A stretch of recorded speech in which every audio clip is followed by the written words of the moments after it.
The scream tore through the night air like shattered glass, and Alaric Pierce knew in that instant her entire world was ending. She threw herself across the crumpled hood of her car, trying desperately to shield her son with her body, as the other vehicle's headlights blazed into her vision. Metal shrieked against metal. The impact had come from nowhere, a sedan running a red light at an intersection she'd crossed 1,000 times before. Now her small Honda was crushed against a lamppost, steam hissing from the engine, and Liam was crying in the back seat. "Mama!" His voice cracked with terror. "I'm here, baby. I'm here." Alaric's hands shook as she wrenched open the back door. The frame was bent, resisting her. Panic made her strong. She pulled harder and the door gave way with a groan. Liam sat in his booster seat, tears streaming down his round 4-year-old cheeks, but he appeared unhurt. "Thank God. Thank God." She fumbled with the buckle, her fingers clumsy with adrenaline. The other driver was stumbling out of his car now, a young man who looked as terrified as she felt. He was on his phone, calling for help. Good. She needed to get Liam out. Needed to check him over properly. Needed to. A sound like thunder rolled through the intersection, though the sky was clear. Alaric's head snapped up, instinct screaming danger even before she understood why. Headlights again. A massive truck barreling through the intersection, its driver slumped over the wheel. Unconscious or drunk or dead, it didn't matter. The truck wasn't stopping, and it was heading straight for them. Time crystallized. She could hear her heartbeat, could see every detail of that truck's grill, the way the streetlights reflected off its windshield. Could feel Liam's small hand gripping her arm. She wouldn't be able to pull him free in time. Wouldn't be able to run. The angle was wrong. The truck would hit the passenger side where she stood, where Liam sat trapped in his seat. She couldn't save him. "Please," she whispered, to God or fate or anyone listening. "Please, not my baby." The world exploded into motion. Something slammed into Alaric from the side, not the truck. Something else entirely. Arms like steel bands wrapped around her waist, and suddenly she was flying, pulled away from the car with inhuman speed. She had 1 second to see another figure, impossibly fast, reach into the back seat. Then the truck hit. The sound was catastrophic. Her car crumpled like paper. Glass exploded outward in a deadly spray. Metal twisted and tore. The lamppost bent nearly double. Alaric screamed Liam's name, fighting against the iron grip that held her. But then she saw him. A man stood 15 feet away, perfectly still amid the chaos, holding her son against his chest. Liam's face was pressed into the stranger's shoulder, small body trembling but whole. Alive. Safe. The stranger turned to look at her, and Alaric's breath caught in her throat. He was the most beautiful and terrifying thing she'd ever seen. Tall, easily over 6 feet, with a lean, powerful build draped in an immaculate black suit that probably cost more than her rent. His hair fell past his shoulders in waves of pure white, impossibly striking against his pale skin, not the pallor of someone sick but something else. Something that made her lizard brain scream warnings. His features were sharp and aristocratic, all elegant lines and cruel beauty. And his eyes were dark crimson, like garnets or blood held up to candlelight, and they were locked on her with an intensity that made her feel stripped bare. "Your child is unharmed," he said, and his voice was deep and smooth as aged whiskey. He had an accent she couldn't quite place, something old European but refined beyond any specific region. "You may verify this yourself." Only then did Alaric realize she was still being held. She looked at the person who'd pulled her to safety, another pale figure. This one a woman with white blonde hair pulled into a severe bun. She wore a tailored gray suit and regarded Alaric with cool amber eyes. At some unspoken signal, the woman released her. Alaric stumbled forward on shaking legs. "Liam." Baby. The white-haired man carefully lowered her son to the ground. Liam ran to her immediately, and Alaric dropped to her knees, pulling him into her arms. She ran her hands over him frantically, checking for injuries, for blood, for any sign that this nightmare had touched him. But he was perfect, not even a scratch. "Mama, the man saved me," Liam said, his voice small and awed. "He was so fast. Like a superhero." "I know, baby, I know." Alaric pressed her face into his hair, breathing in the familiar scent of his strawberry shampoo. Her whole body was shaking. She'd come so close to losing him, so impossibly close. "We should depart," the woman said quietly. "The authorities will arrive shortly, and there will be questions." "Yes." The man's voice was calm, unbothered by the destruction around them. "We've done what we could." Alaric lifted her head. The other driver was sitting on the curb, dazed but mobile. The truck driver. She couldn't see into the truck's cab from this angle, but emergency sirens were already wailing in the distance. People were emerging from nearby buildings, phones out, recording or calling for help. The man and woman who'd saved them were already turning to leave, moving with an eerie, synchronized grace. They would disappear into the night, and Alaric would never know who they were. never be able to thank them properly for giving her back her son's life. Wait! She scrambled to her feet, still holding Liam's hand. Please wait. The man paused, turned back. Those red eyes found hers again, and Alaric felt a shiver run down her spine that was equal parts fear and something she didn't want to examine. I need to thank you, she said. You saved us, both of us. I don't know how you moved that fast or how you knew, but you saved my son's life. Her voice cracked. I don't even know your name. Something flickered across the man's perfect features. Surprise, perhaps, as if he hadn't expected her to care. Names are dangerous things, Mrs. Pierce, Alaric Pierce, and it's Ms., not Mrs. She wasn't sure why that felt important to clarify. This is Liam. The man's gaze dropped to her son and his expression softened almost imperceptibly. Liam, he repeated, as if testing the name. Then, after a long moment, you may call me Fenton Dragomir. Dragomir, Alaric echoed. It sounded Eastern European, Romanian maybe. Thank you, Mr. Dragomir. Thank you so much. I owe you everything. You owe me nothing. I did only what was necessary. He tilted his head slightly, studying her with an intensity that made her feel like a book being read. You should go to the hospital. Have your child examined properly. Shock can mask injuries. I will. She broke off, realizing she had no car now. Her Honda was a crushed hunk of metal. Her phone was probably somewhere in that wreckage. She had no way to get anywhere. Cassia will ensure you have transportation, Fenton said, gesturing to the woman beside him. Cassia gave a slight nod, already pulling out a sleek black phone. I trust you will both recover fully from this evening's events. He turned to leave again, and again Alaric felt that inexplicable pull. Will I see you again? Fenton paused mid-step. When he looked back at her, something burned in those crimson eyes. That would be unwise, Miss Pierce, for both of us. Then he was gone, moving into the shadows between buildings with that same impossible speed. One moment there, the next simply vanished, as if he'd never existed at all. A car will arrive in 3 minutes, Cassia said crisply, still focused on her phone. It will take you to St. Catherine's Hospital. Your medical expenses will be covered. Wait, no, I can't accept. You can and will. Cassia's amber eyes met hers, and Alaric saw something ancient and immutable in that gaze. Consider it a courtesy, nothing more. A sleek black sedan pulled up to the curb exactly 3 minutes later as promised. Cassia opened the door for them, and Alaric found herself guiding Liam into the back seat, too overwhelmed to protest further. As the car pulled away from the scene of twisted metal and flashing lights, she looked back. Cassia stood on the sidewalk, watching them go, white blonde hair gleaming under the streetlights. Then the sedan turned a corner, and she was gone too. At the hospital, Liam was examined thoroughly and declared miraculously unscathed. Alaric had bruised ribs and some cuts from flying glass, nothing serious. They were released after a few hours with instructions to rest and watch for signs of delayed trauma. A nurse handed her a bag containing her purse and phone, recovered from her car. Another courtesy, apparently. The Uber ride back to their small apartment felt surreal. Liam fell asleep against her shoulder, exhausted by the night's terror. Alaric stared out the window at the city sliding past, her mind spinning. Everything felt dreamlike, unreal. The accident, the near-death experience, the stranger with crimson eyes who'd moved like lightning and spoken like someone from another century. Fenton Dragomir. She'd never heard a name like that before. Never seen anyone who looked like him. And the way he'd held Liam, so carefully despite his obvious strength, there had been something almost reverent about it. As if her son was precious beyond measure. Stop it, she told herself firmly. He was just being kind, just helping. You're reading too much into everything because you're traumatized and exhausted. But 3 days later, when the dreams started, Alaric couldn't convince herself anymore that it had been a normal encounter. She dreamed of crimson eyes and shadow-draped halls. Dreamed of a voice speaking her name in a language that predated English by millennia. Dreamed of cold hands that held her with infinite gentleness. Of lips that traced promises against her skin. She woke gasping, heart racing, feeling like she'd been running or falling, or both. Liam had nightmares too, but his were simpler. He dreamed about the crash, waking up crying for her. Each time Alaric would hold him and remind him they were safe, that the nice man had saved them, that everything was okay now. I want to see him again, Liam said one morning over breakfast. He pushed his cereal around with his spoon, not eating. The man with the white hair, Fenton. I know, sweetie, but we don't know where he is. Can't we find him? Liam's blue eyes, so like her own, were wide and hopeful. We could look. The city's very big, Liam, and he might not want to be found. She thought of Fenton's words. That would be unwise, Miss Pierce. For both of us. But Liam's bottom lip trembled, and Alaric felt her resistance crumbling. Her son had been through so much.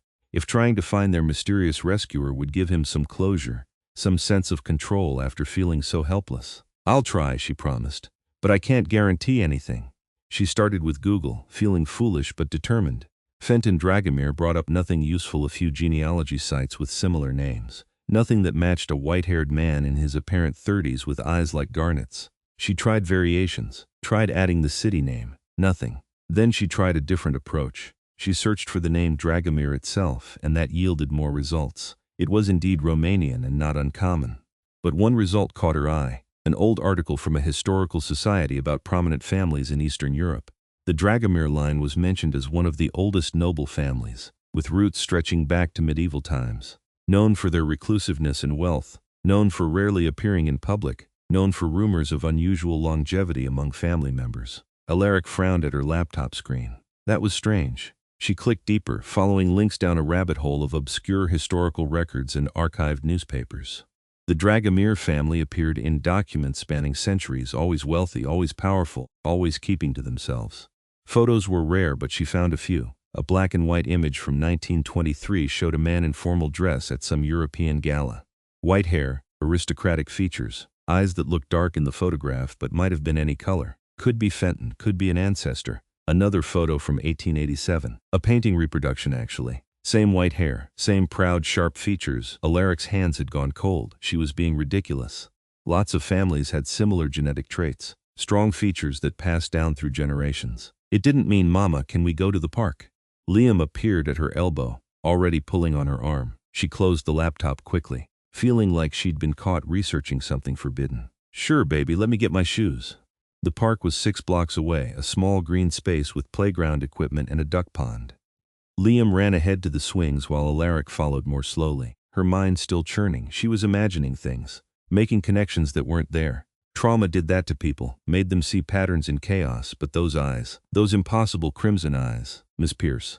Alaric spun around so fast she nearly tripped. Cassia stood behind her on the path, dressed in another impeccable suit, charcoal gray this time, and watching her with those unnerving amber eyes. "I didn't mean to startle you," Cassia said, though her expression suggested she'd known exactly what effect her sudden appearance would have. "I've been asked to deliver a message." "A message?" Alaric's heart was hammering. "From who?" "From whom," Cassia corrected absently. "And I think you know."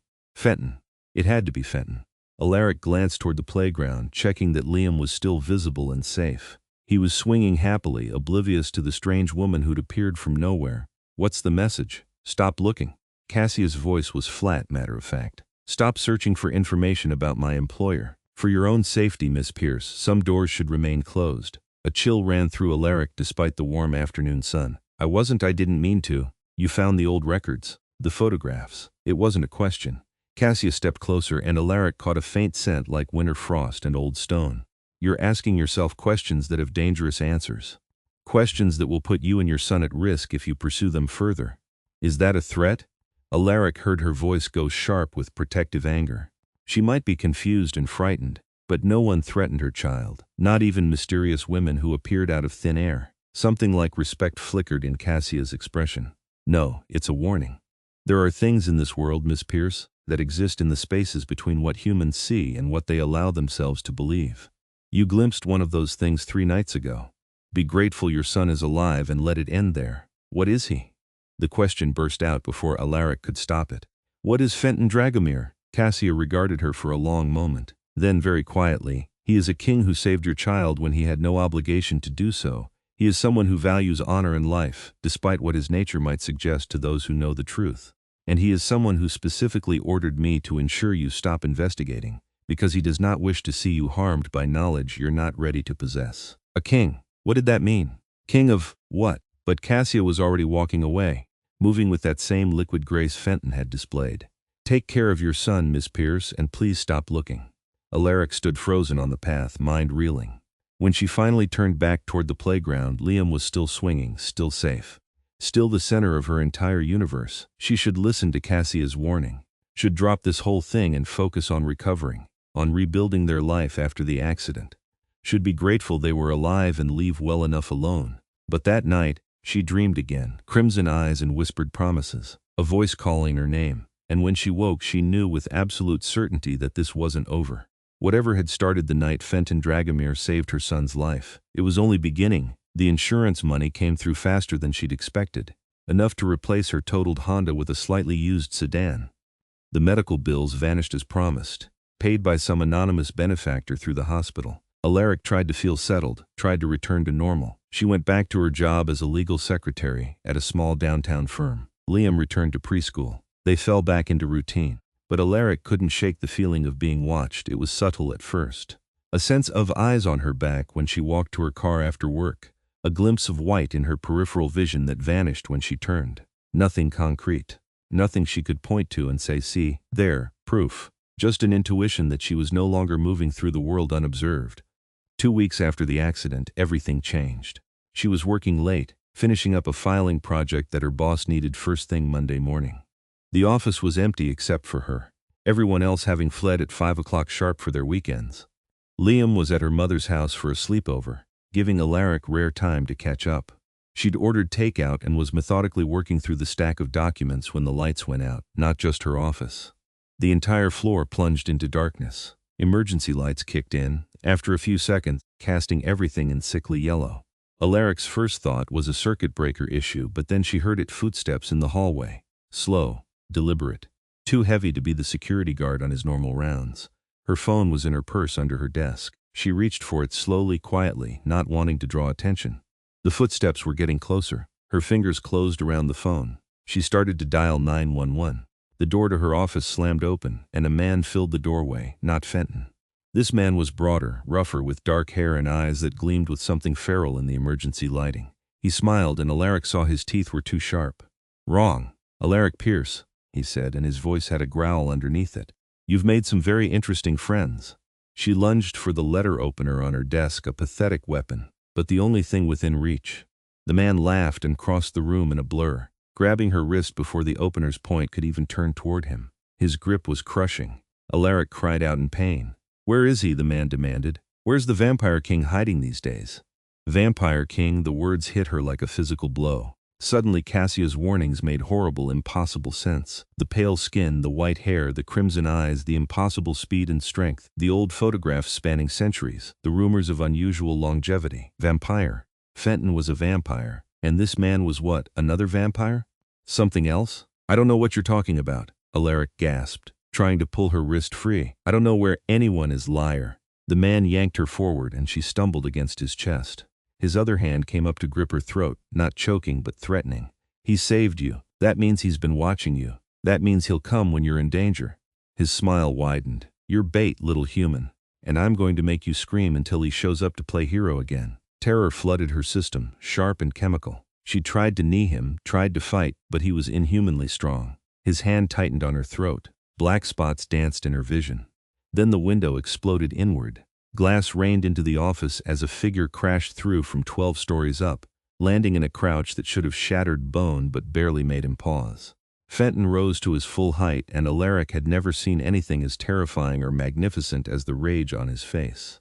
Release her, Constantine, Fenton said, and his voice was death itself. Or I will paint these walls with what's left of you. Constantine, the man holding Alaric, laughed, but it sounded forced, nervous. There he is, the great Fenton Dragomir, king of the Nightborn Council. I was beginning to think the rumors were wrong, that you'd gone soft in your old age.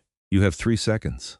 Fenton took a step forward, and Alaric saw his eyes were blazing now, bright as fresh blood and lit from within. 3 seconds to let her go before I demonstrate exactly how soft I've become. She's human, Constantine said, but his hand loosened slightly on Alaric's throat. She doesn't matter in our world. Why do you care? 1. I could snap her neck right now. You'd never reach me in time. 2. Constantine shoved Alaric away suddenly, and she crashed into her desk, sending papers flying. Before she could even register the pain, Fenton moved. It wasn't fighting. It was devastation. Fenton covered the distance between them faster than Alaric's eyes could track, and his fist drove into Constantine's chest with a sound like breaking stone. Constantine flew backward, smashing through the office wall into the hallway beyond. Fenton followed, a white blur of controlled violence. Alaric struggled to her feet, shaking. She could hear sounds of destruction from the hallway impacts, crashes, Constantine's snarls of pain. Then silence. Fenton reappeared in the doorway, straightening his suit jacket. There wasn't a hair out of place, though his knuckles were bloody. Constantine's blood, presumably. His eyes found Alaric, and the rage drained away, replaced by something that might have been concern. Are you hurt? His voice was gentle again, the same tone he'd used when holding Liam. I know. I don't think so. Alaric's hand went to her throat. It ached where Constantine had gripped her, but nothing felt broken. What was that? What was he? A werewolf, Fenton said flatly. And a fool who thought he could use you against me. He was wrong on multiple counts. He moved closer, each step careful as if approaching a frightened animal. I need to get you away from here. There may be others. Others? Alaric's voice came out too high. More werewolves or vampires loyal to those who want me dead? Yes. Fenton held out his hand. Please, Alaric. Trust me. I will explain everything, but we need to leave now. She should run, should call the police, call for help, call anyone but the vampire king, offering his hand like a gentleman while blood dripped from his knuckles. But when she looked into those crimson eyes, she saw only genuine concern, saw the same being who'd saved her son without hesitation. Alaric took his hand. His skin was cool but not unpleasant, and his fingers closed around hers with infinite care. Hold tight, he said. Then the world became a blur. Fenton moved through the city at a speed that defied physics, carrying Alaric in his arms while buildings and streets streaked past in ribbons of light and shadow. She buried her face against his chest, fighting nausea, and felt the solid strength of him. Felt safe despite the insanity. When he finally stopped, they were somewhere else entirely. Alaric lifted her head and gasped. They stood in an underground chamber that looked like something from a Gothic cathedral, all vaulted ceilings and carved stone, lit by what appeared to be real torches in wall sconces. Tapestries hung between marble pillars, depicting battles and ceremonies in medieval style. The floor was polished obsidian that reflected the flames like dark water. Where are we? She whispered. The Nightborn Court, Fenton said, setting her carefully on her feet. The seat of vampire authority in this region and the safest place in the city for you right now. No enemy would dare attack you here. Alaric turned in a slow circle, taking in the impossible architecture. They were deep underground. She'd felt the descent even through the blur of Fenton's speed. How deep? How long had this place existed beneath the modern city above? You're really a vampire, she said. It wasn't a question. I am. Fenton watched her carefully, as if expecting her to bolt. I am Fenton Dragomir, born in 1347 in what is now Romania. I am the current king of the Nightborn Council, which governs all vampire activity in this territory, and I saved you and your son because it was the right thing to do, not because I had any ulterior motive. 347. He was nearly 700 years old. The number made her dizzy. Why didn't you tell me? Alaric asked. That night, after the accident, why not just explain? Would you have believed me? Fenton's lips quirked in something that wasn't quite a smile. You were traumatized, exhausted, and had a frightened child to care for. Telling you that vampires exist and I'm their king seemed counterproductive to your recovery. He had a point. Alaric sank onto a nearby bench, her legs suddenly unwilling to hold her. The werewolf Constantine, he said I was bait, that you'd been watching me. Fenton was silent for a long moment. Then he moved to sit beside her, careful to leave space between them. I have been ensuring your safety, yes. After I saved you, certain individuals became aware of my involvement. They saw an opportunity to strike at me through you. Why would saving me make you a target? Because I am supposed to be above such things. Fenton's voice had gone cold. A king does not risk himself for random humans. A king maintains distance, authority, control. By intervening in your accident, I showed weakness, or so my enemies believe.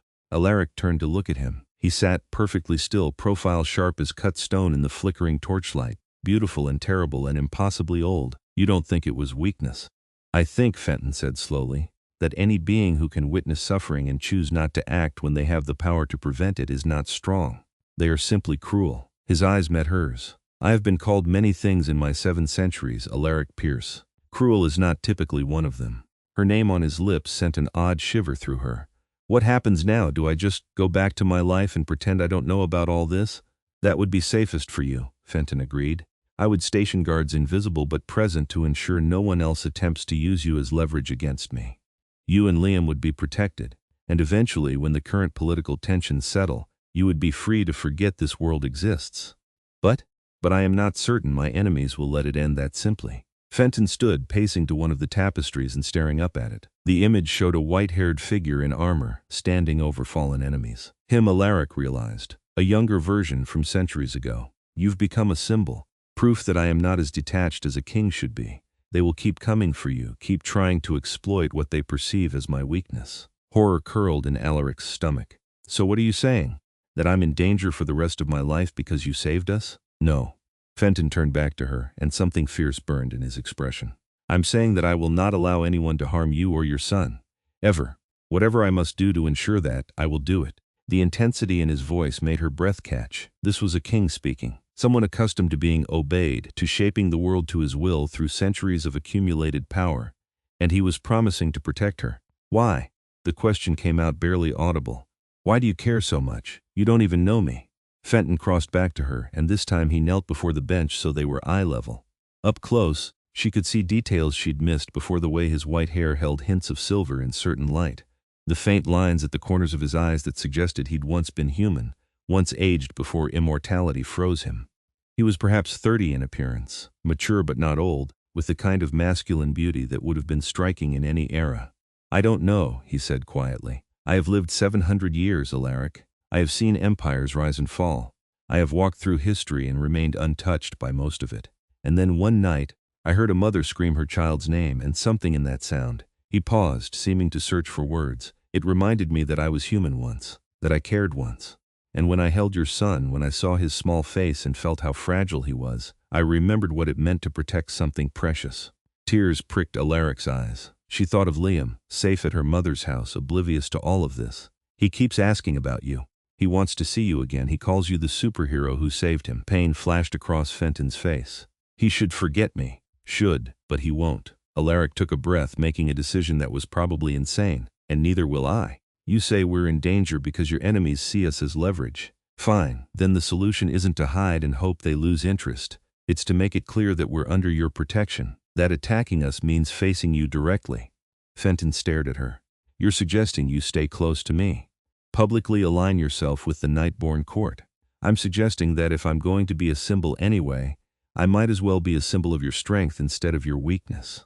Alaric's heart was pounding, but her voice stayed steady. Show them that protecting us doesn't make you weak. It makes you dangerous because now you have something to fight for.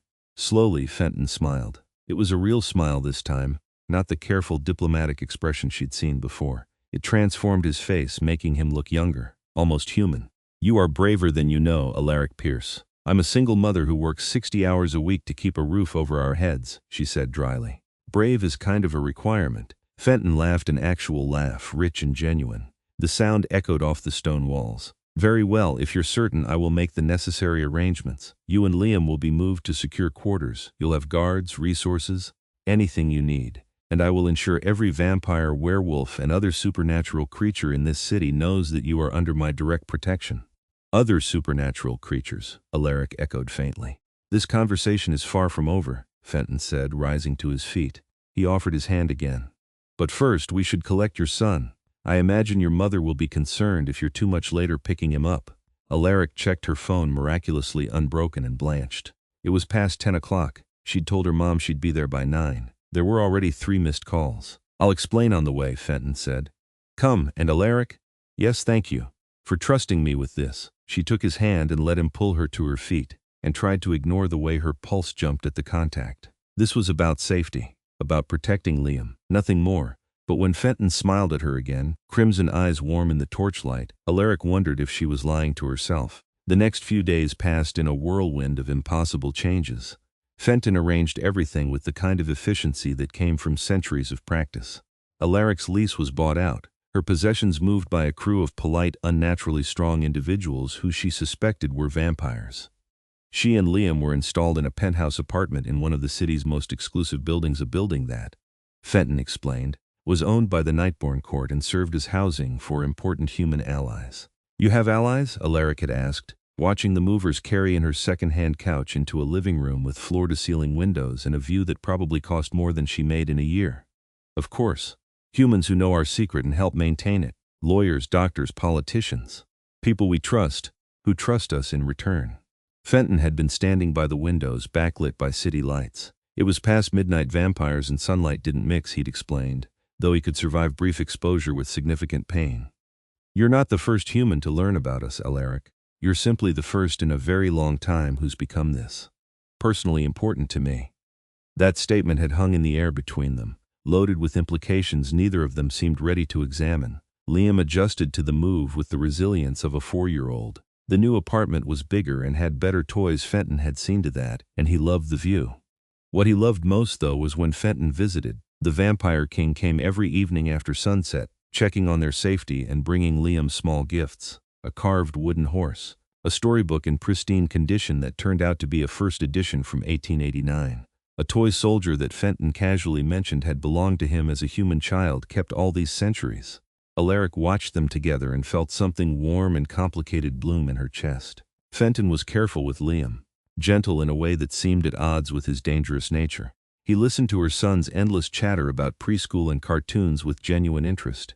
He taught Liam chess using an antique set, patiently explaining the moves over and over when Liam forgot. "You're good with him," Alaric said one evening. They were sitting in the living room while Liam slept in his new bedroom, worn out from an evening of stories. "Have you ever had children?" Fenton was quiet for a moment. Staring into the wineglass he'd been holding but not drinking, he'd explained that vampires could consume liquids but gained no nourishment from anything except blood. "I was married once, as a human. My wife was pregnant when I was turned." Alaric's breath caught. What happened? Vampirism is a virus, essentially. It's transmitted through blood and transforms the host over several days. "I was attacked while traveling, infected deliberately as part of a political scheme I didn't understand until much later." His voice was carefully neutral, but Alaric could hear the old pain underneath. "I returned home changed. My wife was terrified. She ran, and I was too new to control the thirst, the urges. By the time my maker found me and explained what I'd become, she and the child were gone, hidden by her family." "Did you ever find them?" "Years later, yes. My wife had died in childbirth. The child, a son, was raised by her brothers. I watched him from a distance, watched him grow, marry, have children of his own. I watched my bloodline continue through the centuries, though they never knew I existed." Fenton finally looked at her. He would have been about Liam's age when I last saw him as a human. 4, perhaps 5. The same bright eyes and endless questions. Alaric's throat tightened. "I'm sorry. It was 700 years ago. The pain has dulled." Fenton set down his wineglass. "But I remember what it meant to be a father, even if only in potential. And when I see you with Liam, when I see how much you love him, it resonates. You're a good mother, Alaric. I try." She twisted her own glass in her hands. "It's hard alone. His father left when he found out I was pregnant. Said he wasn't ready for kids. Wasn't ready for responsibility. I haven't heard from him since." "Then he's a fool." Fenton's voice held an edge of anger. "Liam is remarkable. Any father would be lucky to claim him." The words settled into Alaric's heart like a promise.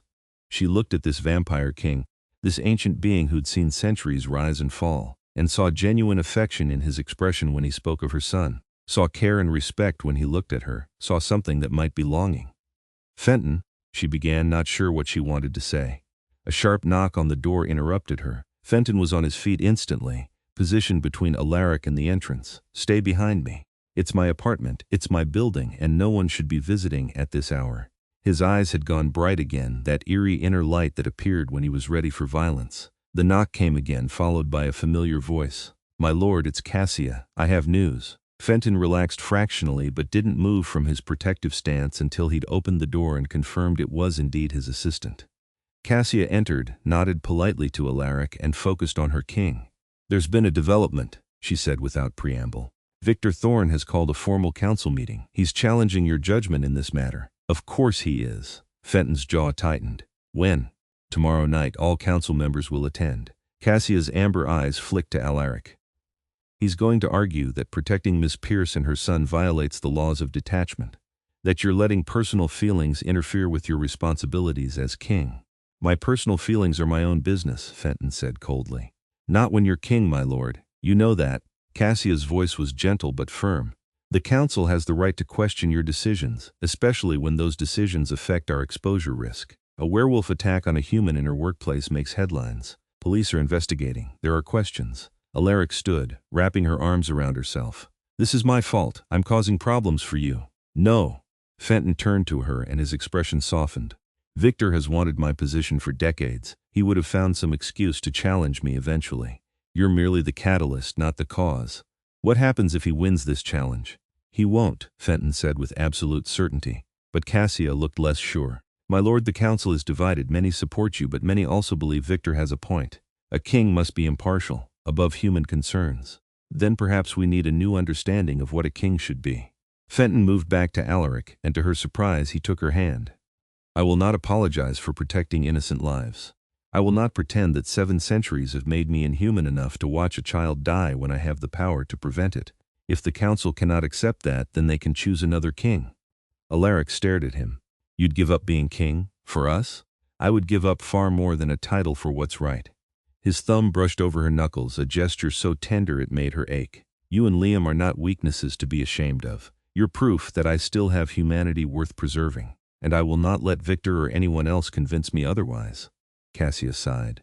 Then you'd better prepare a compelling argument for tomorrow night. Victor is bringing witnesses. He'll make this as dramatic as possible.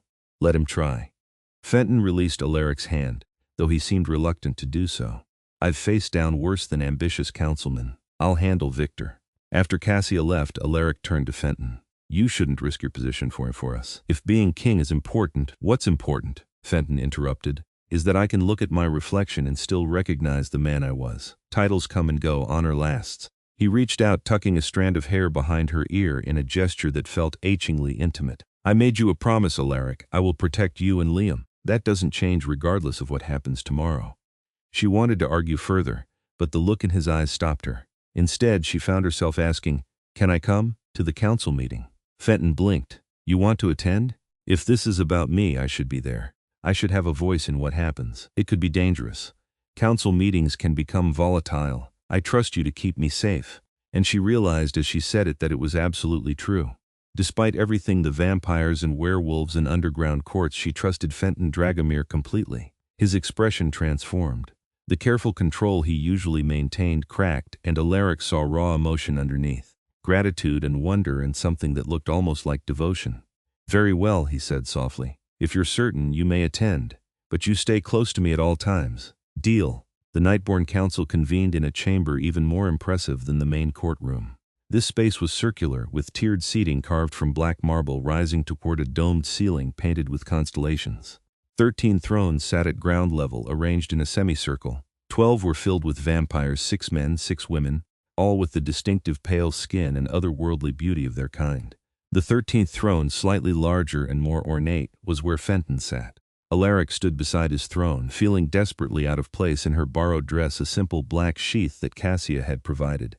Every vampire in the room was watching her with varying degrees of curiosity, suspicion, and hostility. This is unprecedented, said a male vampire from one of the other thrones. He had dark hair shot through with silver and eyes like ice chips. Victor Thorne, Alaric assumed. A human at a council meeting? You overstep, Fenton. Pierce is the subject of tonight's discussion, Fenton replied calmly. She has the right to defend herself against accusations. She's not being accused of anything, Victor said with a thin smile. You are. You're accused of compromising our security, of showing favoritism to a random human and her child, and of allowing personal attachment to cloud your judgment as king. Murmurs rippled through the assembled vampires. Alaric felt the weight of their attention and fought the urge to fidget. State your evidence, Fenton said. Victor stood, pulling out a tablet and projecting images onto the curved wall behind the thrones. News articles appeared, coverage of the werewolf attack at Alaric's office, speculation about the animal attack and mysterious property damage, photos of the wrecked office space. Your intervention drew attention, Victor said. Human authorities are investigating, questions are being asked, and all because you decided one human woman and her spawn were worth risking exposure. Alaric flinched at the word spawn. Liam wasn't a spawn, he was a child, her child. Constantin was the one who drew attention, Fenton countered. He attacked a human in a public building. I merely stopped him before he could cause more damage. After you made that human a target by saving her in the first place. Victor's voice rose. You should have let her die in that car accident.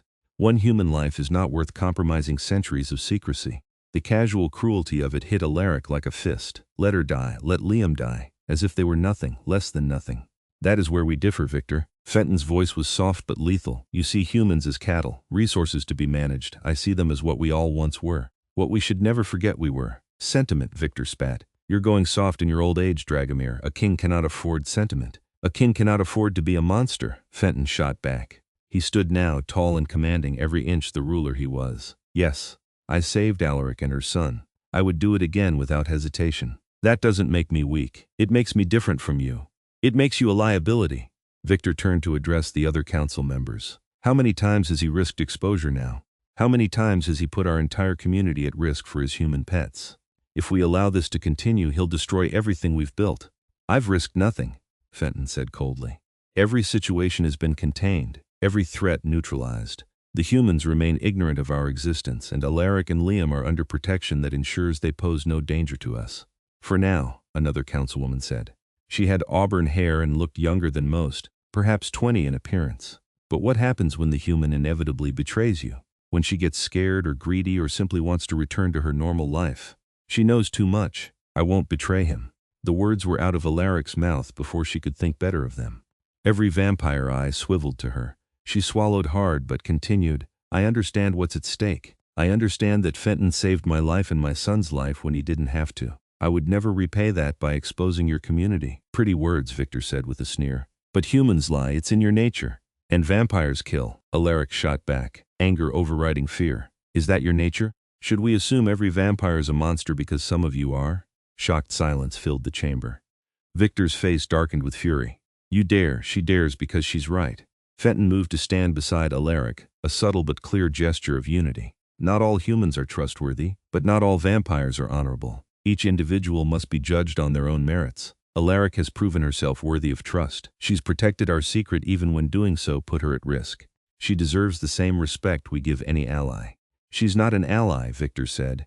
She's a weakness you refuse to acknowledge, and if you won't eliminate that weakness, then you're unfit to lead this council. The words hung in the air like a challenge. Fenton's eyes narrowed. Are you calling for a vote of no confidence? Victor, I am.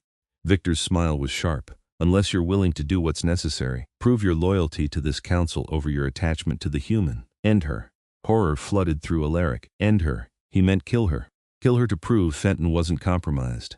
That will never happen, Fenton said, and his voice carried absolute finality. I will not harm an innocent to prove myself to you or anyone else. Then you leave us no choice. Victor looked around the circle of thrones, all in favor of removing Fenton Dragomir as king of the Nightborn Council for failure to uphold our laws and protect our interests. Hands rose, Victor obviously, the auburn-haired woman, 2 others. 5 out of 12, not enough for a majority but close. All opposed? 7 hands remained raised. Fenton retained his position but barely. Victor's face twisted with rage. This isn't over, Dragomir. You'll slip, you'll make a mistake. And when you do, I'll be there to take what should have been mine all along. Is that a threat, Victor? Fenton's voice had gone dangerously quiet. It's a promise. Victor stormed from the chamber, and after a moment his supporters followed. The remaining council members exchanged glances. Finally, the eldest, a man with white hair even longer than Fenton's and eyes like polished onyx, spoke. You walk a dangerous line, young Fenton. Victor is not wrong about the risks. I know, Ambrose. Fenton inclined his head respectfully. But I will not become the kind of king who sacrifices innocent lives for political convenience. See that your honor doesn't become your downfall, Ambrose said gravely. Then, surprisingly, he smiled. Though I admit it's refreshing to see a king with principles. We've had too many victors in our history. The council dismissed and Fenton escorted Alaric back to the main court. She was shaking, adrenaline and fear catching up with her now that the immediate danger had passed. I'm sorry, she whispered. I almost got you removed from power. You did no such thing. Fenton stopped, turning to face her fully. Victor would have called that vote regardless. You being there actually helped the council saw that you're not some faceless political prop, but a real person with courage and dignity. Several members who were considering voting against me chose to support me because of how you handled yourself. I called Victor a monster. He is a monster. Fenton smiled slightly, though perhaps that was undiplomatic. Still, I appreciated the defense. Alaric laughed despite herself, a slightly hysterical sound.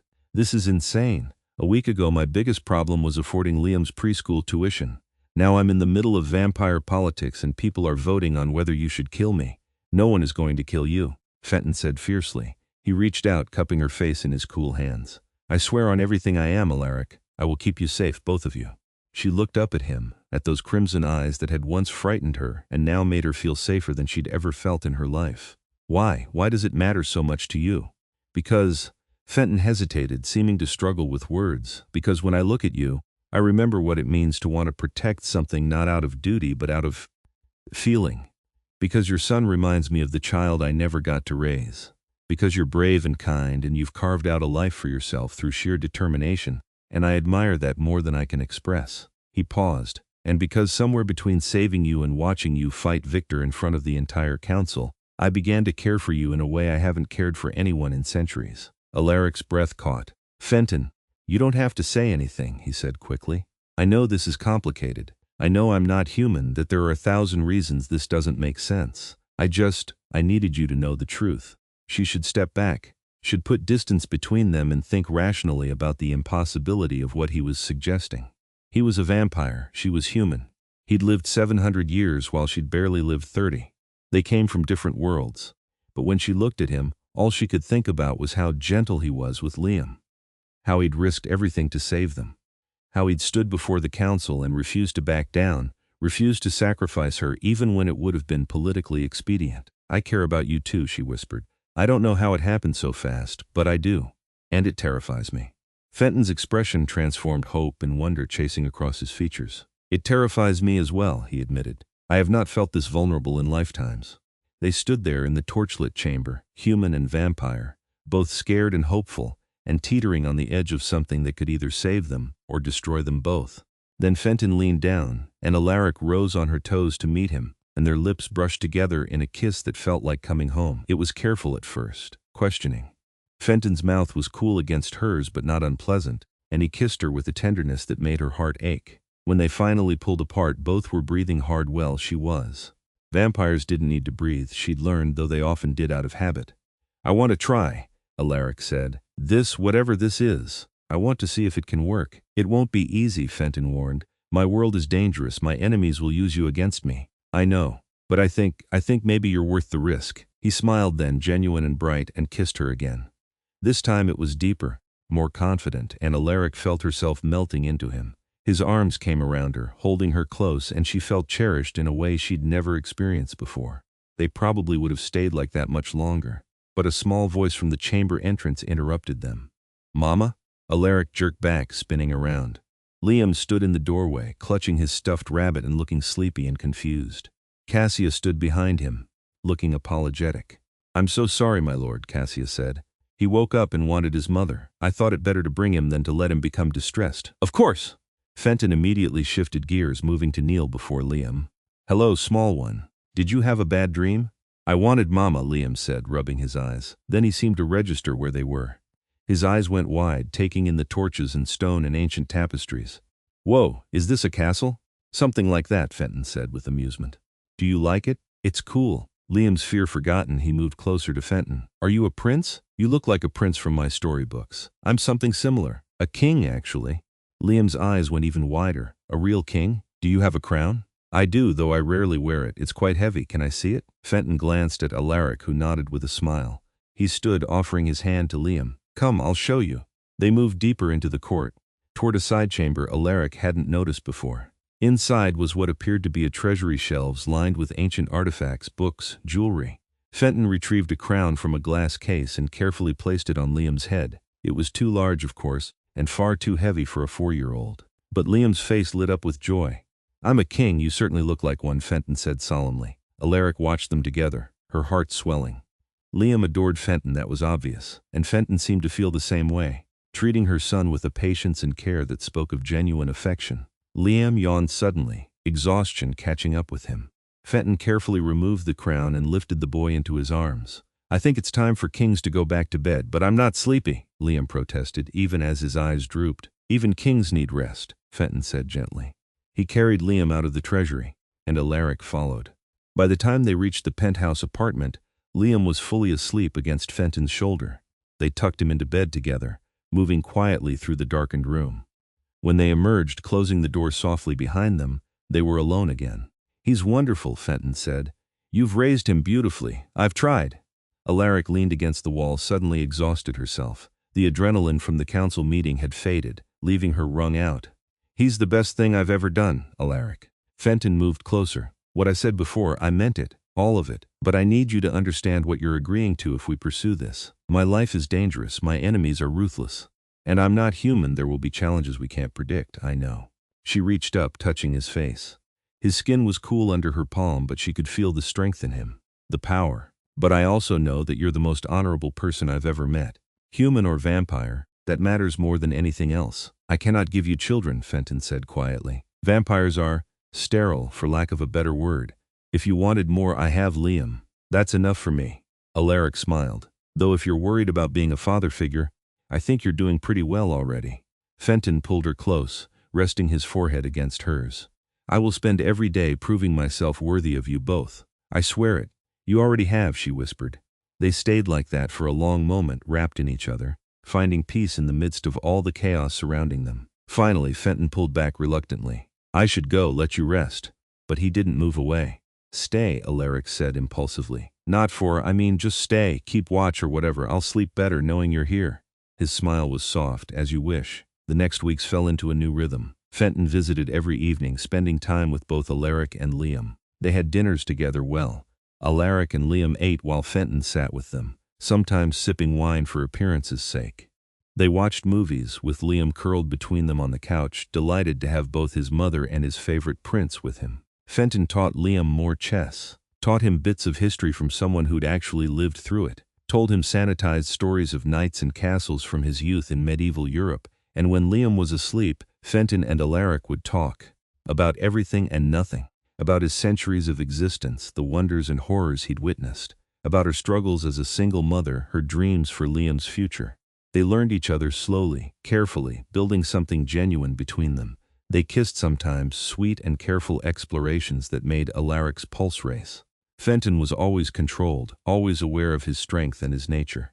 But she could feel the passion underneath, the centuries of loneliness that made him cherish these moments of connection. "I love this," he told her one night. They were on the penthouse balcony, looking out over the city lights. This feeling of being part of something, of mattering to someone for reasons that have nothing to do with power or politics. "You matter to us," Alaric said, lacing her fingers through his. "Not because you're a king, because you're you." He kissed her then, deep and fervent, and she felt his careful control slip just slightly. Felt the hint of desperation underneath, as if he couldn't quite believe this was real. But not everything was peaceful. Victor continued to make trouble, spreading rumors through the vampire community. Other supernatural groups, werewolf packs, witch covens watched with interest to see if Fenton's attachment to humans would make him weak. There were minor incidents. A vampire who accidentally revealed themselves to humans near Alaric's old office, forcing Fenton to step in and erase memories. A werewolf who showed up at Liam's preschool, ostensibly by coincidence but clearly testing their security. Each time, Fenton handled it. Each time he proved that protecting Alaric and Liam didn't make him weak, it made him absolutely ruthless with those who threatened what he cared about, the council noticed. Even some of Victor's supporters began to waver, seeing that Fenton's weakness came with a sharp edge. You didn't want to be the one who made the Vampire King protective. 1 month after the accident, Liam came home from preschool with a drawing. It showed 3 stick figures labeled Mama, Me, and Fenton. They stood in front of a crude castle under a smiling sun. "We're a family," Liam announced proudly, showing Fenton the picture that evening. Fenton stared at the drawing for a long moment, something raw and vulnerable in his expression. "May I keep this?" he asked quietly. "Uh-huh," Liam beamed. "You can put it in your castle." After Liam went to bed, Fenton carefully placed the drawing in a protective sleeve. "I haven't been part of a family in 700 years, he told Alaric. His voice was rough with emotion. "I didn't realize how much I missed it until now." She moved into his arms and he held her like she was the most precious thing in the world. "You're part of ours now," she said. "For as long as you want to be, forever then." He tilted her chin up, meeting her eyes. "I want forever, Alaric, if you'll have me." It should have been too fast, should have been impossible. But looking at this ancient vampire who'd been so careful with her son's drawing, who'd fought his entire council to keep them safe, who kissed her like she was air and he was drowning. "Forever sounds perfect," she whispered. The kiss they shared then was a promise. A beginning, but forever would have to wait, because 3 days later everything went wrong. Alaric was walking Liam home from preschool, accompanied by one of Fenton's guards, a silent vampire named Marcus, who followed at a discreet distance. It was late afternoon, the sun still up, which meant Fenton couldn't join them. He was back at the Nightborn court, handling some political matter. They were 2 blocks from the apartment building when the van pulled up. It happened fast. The side door slammed open, and someone grabbed Liam before Alaric could react. She screamed, lunging after her son, but a second person caught her, pressing something sharp against her throat. "Walk to the van," a voice growled in her ear. "Quietly, or I start cutting." Marcus appeared from nowhere, moving to intercept, but then he staggered.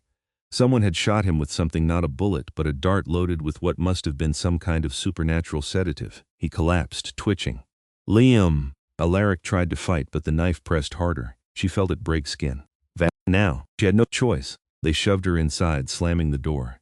Liam was crying, held by a burly man who she recognized with shock. Another werewolf, she could tell now, something about the eyes. and in the driver's seat smiling coldly over his shoulder. Victor. Hello, Miss Pierce, the vampire said pleasantly. I'm so glad you could join us. The van peeled away from the curb, leaving Marcus unconscious on the sidewalk and no witnesses to where they'd gone. Alaric's hands were zip-tied behind her back. Liam was terrified and crying, and they were in the custody of Fenton's worst enemy. She tried desperately to think of a plan, but her mind was blank with terror. Victor drove them out of the city, into the industrial district where abandoned warehouses lined empty streets. They pulled into one of the warehouses, and Victor's werewolf accomplices dragged Alaric and Liam out of the van. The warehouse interior was vast and empty, with broken windows high up that let in dusty beams of late afternoon sunlight. Victor had chosen his location carefully, somewhere Fenton couldn't easily reach during daylight. Please, Alaric begged, all pride abandoned. Please let my son go. He's just a child. He hasn't done anything. Oh, I know, Victor said with false sympathy. This isn't about him. It's about what he represents. Fenton's weakness, his misguided attachment to humanity. He circled around them, hands clasped behind his back. You see, as long as you and the boy exist, Fenton will never be the king he should be. He'll always be looking over his shoulder, worried about your safety, always compromised, so this is about power. Alaric's voice shook, but she forced herself to keep talking, keep him engaged. You want to be king. I want what I've earned. I'm older than Fenton. Stronger in some ways. I should have been chosen for the throne when the last king stepped down. But no, the council wanted young Fenton with his honor and his precious morality. Victor's face twisted with bitterness. Well, let's see how moral he is when he finds your bodies. Bodies? Alaric's blood turned to ice. I'm going to kill you both. Not quickly, that wouldn't serve my purpose. Slowly, painfully. And I'm going to make sure Fenton knows exactly what's happening. Make him choose between rushing here in daylight, which will weaken him enough for my people to finish him off, or waiting until nightfall and arriving too late to save you. Victor smiled. Either way, I win. Either he dies trying to save you, or he lives knowing he failed. And when he's broken from guilt, when he's no longer fit to lead, the council will turn to me. Liam was sobbing now, and the sound broke Alaric's heart. She tried to reach for him, but the zip ties held her wrists. Please don't hurt him. I'll do anything. Kill me if you have to, but please let Liam go. How touching. Victor nodded to one of his werewolves. Separate them. Put the child in that office over there. He pointed to a glass-walled office space overlooking the main warehouse floor, where she can see him but can't reach him. Let's make this really hurt. They dragged Liam away despite his screams of "Mama! Mama!" Alaric fought until someone backhanded her hard enough to make her ears ring. When her vision cleared, Liam was locked in the office, pounding on the glass, and she was being tied to a support pillar in the middle of the warehouse floor. Victor pulled out his phone. Time to call the king and let him know his pets are in trouble. Alaric sagged against the pillar, mind racing. The sun was still up. It would be hours before it set fully. Even if Fenton came immediately, the sunlight streaming through those high windows would hurt him, weaken him, and Victor had at least 4 werewolves here, plus himself. The odds were impossible. She'd doomed them, her and Liam both. All because she'd let herself believe in fairy tales, believe that a vampire king could care about them enough to wait, believe. That was it. Fenton will come, Alaric said loudly, interrupting Victor's phone call. And when he does, you'll lose. Victor looked at her with amusement. Brave words from a woman tied to a pillar. Not brave, certain. Alaric lifted her chin. You think his attachment to us makes him weak, but you're wrong. It makes him absolutely terrifying, because now he has something to fight for, someone to protect. And there is nothing more dangerous than someone protecting what they love. Love, Victor laughed. He's known you less than 2 months. That's not love, that's infatuation. Then you've never been in love, Alaric shot back. Real love doesn't need years. It just needs the right person. And Fenton is the right person for me, and I'm the right person for him. You can't break that by killing me. You'll just make him more determined to destroy you. For the first time, uncertainty flickered across Victor's face. Then he sneered and pressed dial on his phone. Alaric couldn't hear the conversation, but she could see Victor's smug expression as he spoke.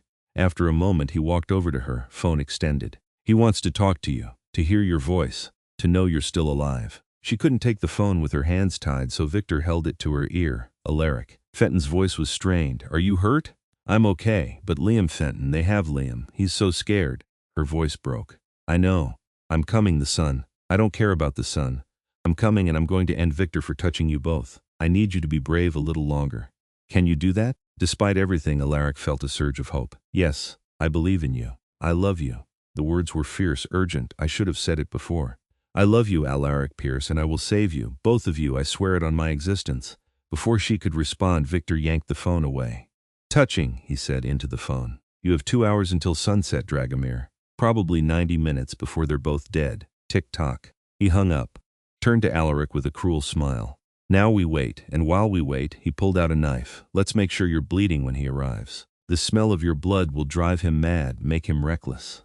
The first cut burned across her arm and Alaric bit back a scream. She wouldn't give Victor the satisfaction. In the office, Liam was crying harder, pounding on the glass. She caught his eye and mouthed, I love you, trying to be brave for him even as blood dripped down her arm. Victor made 2 more shallow cuts, clinical and precise. Not life-threatening yet, but painful and definitely bleeding. The scent filled the warehouse, copper and salt.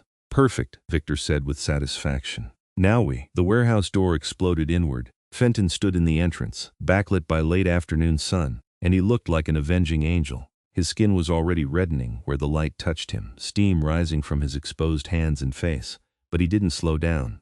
Victor! His voice was a roar that echoed off the walls. You made a fatal mistake. You're the one who made the mistake, Victor shot back.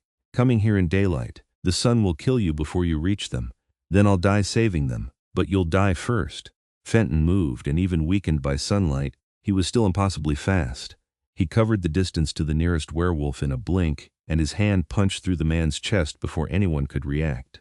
The werewolf crumpled. The other 3 werewolves shifted, bones cracking and reforming into their true forms, massive wolf-human hybrids with claws and fangs. They rushed Fenton as a coordinated unit. He fought them in the streams of sunlight, his skin blistering and burning, smoke rising from him. But he was 700 years old, a vampire king with centuries of combat experience. Even weakened, he was more than a match for werewolves. He tore through them like a force of nature. Claws raked his sides, drawing blood, but he didn't slow, didn't stop. Each movement was precise and lethal. Within 2 minutes, 3 werewolves lay dead or dying, and Fenton advanced on Victor. You can't win this, Victor snarled, backing away. You're burning up. You'll be dead in minutes. I don't need minutes. Fenton's skin was red and blistered, his white hair singed, but his crimson eyes blazed with unholy fury. I just need long enough to end you. He lunged, and Victor barely dodged. They fought across the warehouse floor, vampire against vampire. Victor was strong, but Fenton was stronger, even weakened by sun. He was also absolutely ruthless in a way Alaric had never seen. Every strike was meant to kill, every movement calculated to end the fight as quickly as possible. Because he was burning. Alaric could smell it now, the scent of burning flesh as the sunlight aided him. She screamed his name, terrified he'd gone too far, sacrificed too much. Fenton slammed Victor against the same pillar Alaric was tied to, and his hand closed around Victor's throat. You threatened my family, he snarled. You hurt the woman I love. You terrorized a child. There is no mercy for you. Kill me and the council will never forgive you. Victor choked out. They'll remove you, I don't care. Fenton's grip tightened. I'd give up being king 1,000 times over before I let you live after what you've done. And he twisted, sharp and brutal. Victor's neck snapped with a sickening crack. The vampire's body went limp, and Fenton dropped him contemptuously. Then he staggered, and Alaric saw how badly the sun had hurt him. His skin was charred in places, blistered everywhere. He looked like he'd been burned in a fire. But he turned to her, and despite everything, he smiled. You're safe now, he rasped. Fenton, you need to get out of the sun in a moment. He moved behind the pillar, and she heard the zip ties snap. Her arms came free, and then Fenton was catching her as she nearly collapsed. Liam first. We need to get him. I'll get him. Cassia appeared from nowhere, moving through shadows in the corners of the warehouse where the sun didn't reach. She must have followed Fenton. She ran to the office, broke the lock, and scooped up Liam. Liam was crying but unharmed. He reached for Alaric, and Cassia brought him over quickly, handing him to his mother. Mama! Mama, you're bleeding. I'm okay, baby. I'm okay. We're safe now. Alaric held him tight with one arm while her other hand reached for Fenton, who was swaying on his feet. We need to get him to the underground, Cassia said urgently. The burns are severe. He needs darkness and blood to heal. Take them first, Fenton insisted. Make sure we're going together, Alaric interrupted firmly. All of us now. Cassia pulled out her phone, making rapid calls. Within minutes, a team of vampires arrived with UV-blocking blankets and a vehicle with blackened windows. They wrapped Fenton carefully and rushed all of them out of the warehouse. The drive back to the Nightborn court passed in a blur. Alaric held Liam in one arm and kept her other hand on Fenton's blanket-covered form, needing to touch him to know he was still alive. Still with them, he'd walked into sunlight for her, into fire and agony knowing it could kill him, because he loved her, because he'd meant every word of his promise to protect them. At the court, vampire physicians took over, whisking Fenton away to some underground medical facility. Alaric's arm was bandaged, Liam was checked over thoroughly. They were both declared physically fine, though the physician recommended counseling for trauma horrors past. Alaric and Liam waited in Fenton's private chambers, a suite of rooms she'd never seen before, decorated in medieval luxury with modern touches. Liam finally fell asleep on a velvet couch, exhausted by terror and tears. Alaric sat beside him, stroking his hair, and prayed to anyone listening that Fenton would be okay. Near midnight, Cassie appeared. "He's asking for you." Alaric followed her down through torchlit corridors to a room that looked like a hospital suite merged with a Gothic bedchamber. Fenton lay on a massive 4-poster bed, shirtless, his torso wrapped in bandages that covered the worst of the burns. His face was still blistered but healing, visibly vampire regeneration at work. His eyes opened as she entered, and he tried to sit up. "Alaric, don't you dare move," she said, rushing to his side. "You're hurt, you need to rest. I've had worse in my 7 centuries. His lips quirked in a small smile. "I'll heal completely in a few days. Vampire regeneration is quite effective." "You walked into sunlight." Alaric's voice broke. "You could have died. You almost did die for us. I would do it again." Fenton reached up, his movement careful, and touched her face. Without hesitation, without regret. "You and Liam are everything to me now. More important than my crown, my position, my life. I love you, Alaric, both of you." The tears she'd been holding back finally fell. "I love you too. God, I love you so much. When I thought we were going to die, when I thought I'd never see you again, all I could think about was how stupid I'd been not to tell you every day. Not to make sure you knew. I knew." His thumb brushed away her tears. "I've known for weeks, I think. The way you looked at me, the way you trusted me with your son. Love doesn't always need words. Well, it's getting them anyway." Alaric leaned down carefully, pressing her forehead to his. "I love you, Fenton Dragomir. I love your honor and your strength and the way you're so gentle with Liam. I love that you've lived 700 years and you're still capable of caring this much. I love everything about you." He kissed her then, soft and careful because of his healing burns, but no less meaningful. When they pulled apart, both were smiling through tears. "Where is Liam?" Fenton asked. "Asleep in your chambers. Do you want me to get him? Please. If he wakes up without seeing you, he'll be frightened." Alaric retrieved her son, carrying his sleeping weight back to Fenton's medical room. She settled into a chair beside the bed, Liam in her lap, and Fenton reached out to rest his hand on the boy's back. "My family," he murmured, and his voice was full of wonder. "Your family," Alaric agreed. They stayed like that through the night, the vampire king healing from his burns, the human woman and her child keeping watch, together. The aftermath of Victor's death sent shockwaves through the vampire community. The Nightborn Council convened an emergency session, and this time when Alaric attended, it was as Fenton's acknowledged partner. She stood beside his throne. He was healed enough to attend, though still bandaged, and faced the council with her head high. "Victor Thorne attempted to murder a human woman and child under my protection," Fenton announced formally. "He kidnapped them, tortured Ms. Pierce, and intended to kill them both as a means of forcing me to either die or break.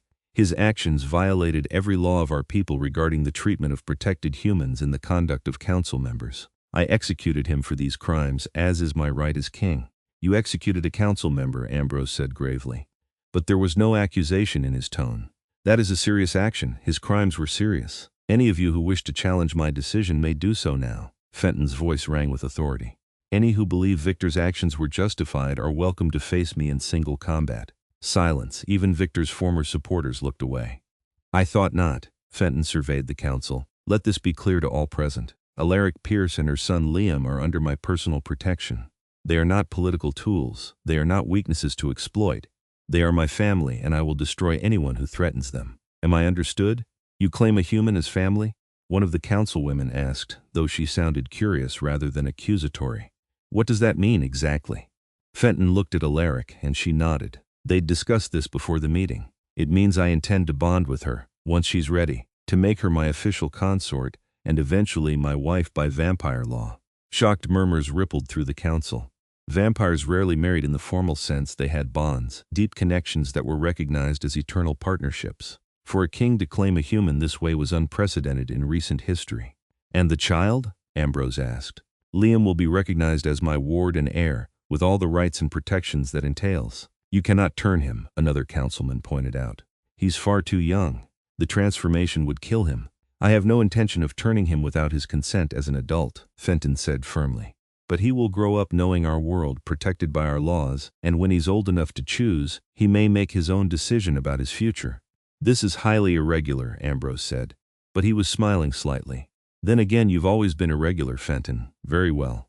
I vote to formally recognize Miss Pierce and her son as part of the king's household. All in favor?" Every hand rose. Even Victor's former supporters voted yes. The message was clear. No one wanted to be the next one to face Fenton's wrath. "It's settled then." Ambrose inclined his head. "Welcome to our world, Miss Pierce, and may your partnership bring our king the happiness he deserves." After the meeting, as they walked back through the court's halls, Alaric turned to Fenton. "Here? You called Liam your heir, if you'll allow it." Fenton looked uncertain for the first time since she'd known him. "I know I'm not his biological father, but I would like to be his father in all the ways that matter. To raise him, guide him, love him as my own, if you'll permit it, if he would want that." "I think he'd want nothing more," Alaric said softly. "He adores you, Fenton, and I think having a father who chose him, who fought for him, who loves him, that's worth more than biology." Relief and joy flooded Fenton's expression. "Then, with your permission, I would like to formally adopt him under human law as well. Make it legal in both our world and yours." "Yes." Alaric kissed him, not caring that Cassia and several other vampires were watching. "Yes, 1,000 times yes." They told Liam the next evening, sitting together in the penthouse apartment. Alaric had been nervous about how to explain it, but Fenton had simply knelt before the boy and taken his small hand. "Liam, I have a question to ask you, a very important one." Liam's eyes went wide and serious. "Okay. I love your mother very much, and I love you very much too. I know I'm not your biological father, but I would very much like to be your dad, to take care of you, to teach you things, to be part of your family forever. Would that be okay with you?" For a moment, Liam just stared. Then his face crumpled, and tears started falling.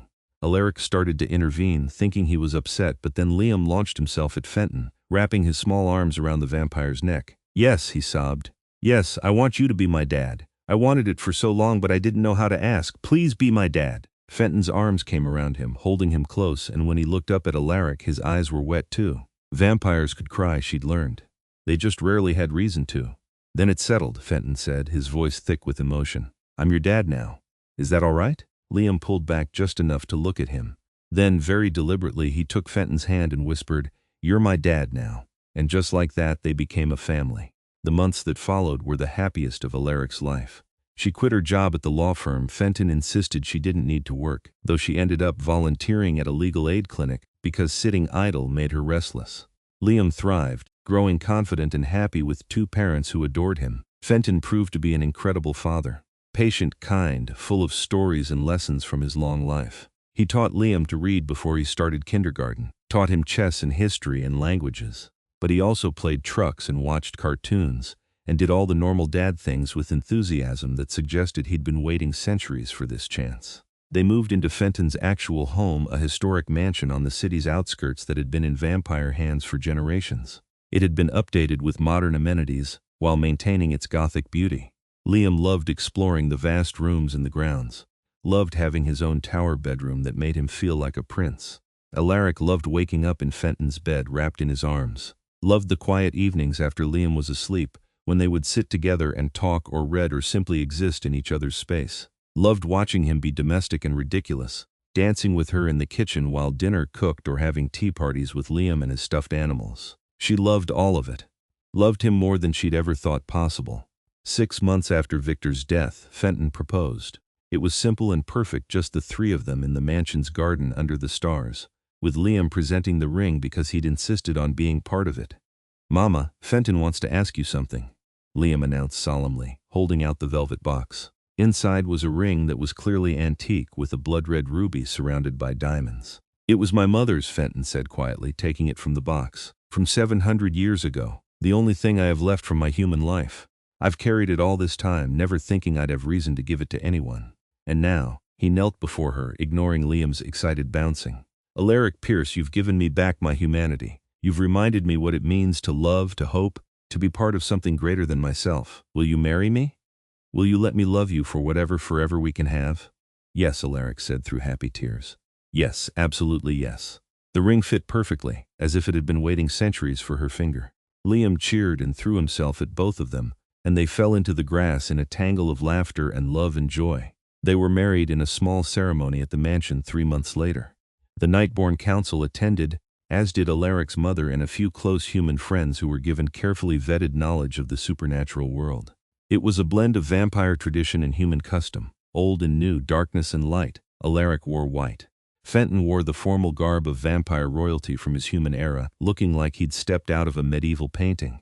And Liam stood between them as ring-bearer and junior best man, proud as could be in his small suit. When Fenton kissed his bride, the assembled vampires and humans both cheered. A new era had begun years past. Liam grew into a bright, curious child who navigated both the human and supernatural worlds with ease. He knew what his father was, understood the danger and the beauty of that world, and he was loved fiercely by everyone in it. Alaric remained human. She'd discussed being turned with Fenton, but decided to wait. Maybe when Liam was grown, when she'd lived a full human life, maybe then she'd choose immortality. For now, she wanted to experience everything naturally, to age alongside her son's childhood. Fenton supported whatever she wanted. He cherished every year, every day, knowing that her human lifespan was precious and finite. It made their time together all the more meaningful. On Liam's 10th birthday, they sat together in the mansion's library, the three of them plus Cassia, who'd become like an aunt to Liam. Fenton was reading aloud from an ancient text, translating the medieval Latin into English for Liam's benefit, when the boy interrupted with a question. "Dad?" Fenton looked up. He still got a soft expression every time Liam called him that. "Yes? When I grow up, will I be a vampire like you? Or human like Mama?" Alaric and Fenton exchanged glances. They'd known this question would come eventually. "That's entirely your choice," Fenton said carefully. "When you're an adult, a real adult, maybe 25 or 30, you can decide if you want to be turned, or you can live a full human life. Either way, we'll love you the same." "What if I want to be turned?" Liam asked. "Would you do it? Would you be the one to change me?" Fenton was quiet for a long moment. "That's a complicated question, Liam. Turning someone is intimate, permanent. It creates a bond between maker and made. I would do it if you asked me to, because I love you, and I would want to guide you through that transformation. But it would be a very serious decision." "Okay." Liam seemed to accept this. "I think I want to be a vampire someday, so I can stay with you and Mama forever." Alaric's heart clenched. "Sweetheart, I won't be around forever. I'm human. I'll age and eventually, but you'll turn too, right?" Liam looked between his parents with wide, worried eyes. "You'll become a vampire so you can stay with Dad forever?" She looked at Fenton, saw the hope and love in his crimson eyes, and knew the answer. "Yes," she said softly. "When the time is right, yes. I'll choose forever with your dad." Fenton took her hand, brought it to his lips. "You're certain? I never want you to feel pressured. I'm certain. Maybe not today or even in 10 years, but someday, yes. I want forever with you." She smiled. "All three of us together." Liam threw his arms around both of them. "Best family ever," he declared. And looking at her vampire king husband and their adopted son, feeling the weight of the love that filled this room and this house and this life they'd built together, Alaric had to agree. It had started with an accident and a scream in the night. Started with a vampire king who'd chosen to save strangers because it was right. Started with a little boy who'd grabbed that vampire's hand and eventually whispered, "You're my dad now," with all the trust and love in his small heart, and it had become this. A family. A forever. A love that transcended the boundaries between human and vampire, mortal and immortal, possible and impossible. Years later, when Alaric was 50 and Liam was 25 and thriving in medical school with plans to specialize in supernatural biology, she finally made the choice. They gathered in the Nightborn court, surrounded by friends and allies, and Fenton transformed her with all the ceremony and reverence the moment deserved. The transformation was painful but bearable, knowing Fenton was with her through every moment. And when she woke 3 days later with enhanced senses and crimson eyes and eternity stretching before her, the first face she saw was her husband's. "Hello, my love," Fenton whispered, brushing her white blonde hair back from her face. "Welcome to forever." "Hello, my king," she whispered back. They had centuries now. Time to watch Liam grow into a brilliant man who would eventually choose immortality too, becoming the first vampire turned by choice rather than accident in generations. Time to see the supernatural world change and grow, to help bridge the gap between humans and the creatures of the night. Time to love each other through every moment of it. And as Alaric kissed her husband, feeling the cool press of his lips and the eternal bond that now connected them, she knew with absolute certainty that every terrifying, impossible moment that had led here had been worth it. They'd found their forever. All three of them. And it was perfect. The end